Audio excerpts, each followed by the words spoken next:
Hello दोस्तों, आपका मेरे चैनल में स्वागत है। आज हम हिंदी की पुस्तक पढ़ेंगे। उसमें है चैप्टर नंबर 1, जिसमें है कविता उठो धरा के अमर सपूतों। इसके बारे में हम पढ़ेंगे। हम ये सीखेंगे कि मातृभूमि के प्रति अपने कर्तव्य बोध से परिचित होंगे, देश और देशवासियों के उत्थान और नवीन निर्माण हेतु प्रेरित होंगे, ज्ञान के महत्व को समझेंगे तथा इसके माध्यम से देश को नई दिशा देंगे। पुनरुक्त शब्दों के सौंदर्य को समझेंगे, संज्ञा शब्द, विलोम शब्द और अनेक शब्दों के स्थान पर नए शब्दों के उचित प्रयोग से भी परिचित होंगे। इसमें काव्य सौंदर्य के बोध को भी हम समझेंगे। इसमें कुछ पंक्तियां हैं। आज़ादी के बाद किस प्रकार हम नवयुग का निर्माण कर सकते हैं। प्रकृति में निरंतर होते परिवर्तन हमें नव निर्माण की प्रेरणा देते हैं। आज़ादी मिलने के बाद लिखी गई यह कविता लोगों को नव निर्माण की प्रेरणा देती है। आस्था वही पक्षी है जो सुबह अंधेरा होने पर भी उजाले को महसूस करता है। ये पंक्ति लिखी है रविंद्रनाथ टैगोर ने। और आज हम पढ़ेंगे उठो धरा के अमर सपूतों की कविता। उठो धरा के अमर सपूतों, पुनः नया निर्माण करो, जन जन के जीवन में फिर से नई स्फूर्ति नव प्राण भरो।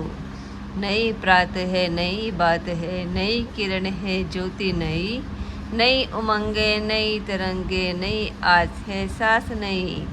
युग युग के मुरझे सुमनों में नई नई मुस्कान भरो। उठो धरा के अमर सपूतों, पुनः नया निर्माण करो। डाल डाल पर बैठा विहग कुछ नए स्वर में गाते हैं, गुनगुन गुनगुन करते भंवरे मस्त हुए मंडराते हैं। नवयुग की नवीन वीणा में नया राग नवगान भरो। उठो धरा के अमर सपूतों, पुनः नया निर्माण करो। कली कली खिल रही इधर, वह फूल फूल मुस्काया है। धरती माँ की आज हो रही नई सुंदर काया है। नूतन मंगल ध्वनियों से गुंजित जग उद्यान करो।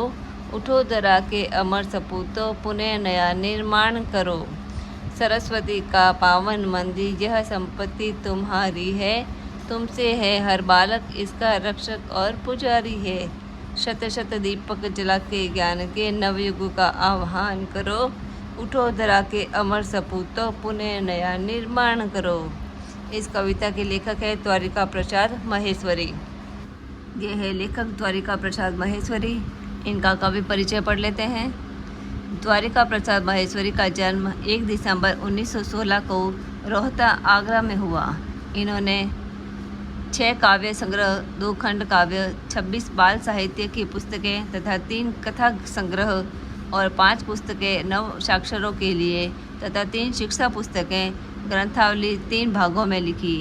हम सब सुमन एक उपवन के, वीर तुम बढ़े चलो, चंदा मामा आ, इतने ऊंचे उठो कैसे, अमर गीतों को लिखा।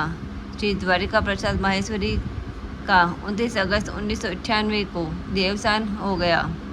उनकी आत्मकथा सीधे राह चलते रहा उनके जीवन का दर्पण है। गाइस, आज इतना ही। कल हम इसके प्रश्न उत्तर करेंगे। यदि आपको मेरा वीडियो अच्छा लगे तो लाइक, शेयर और सब्सक्राइब ज़रूर कीजिएगा।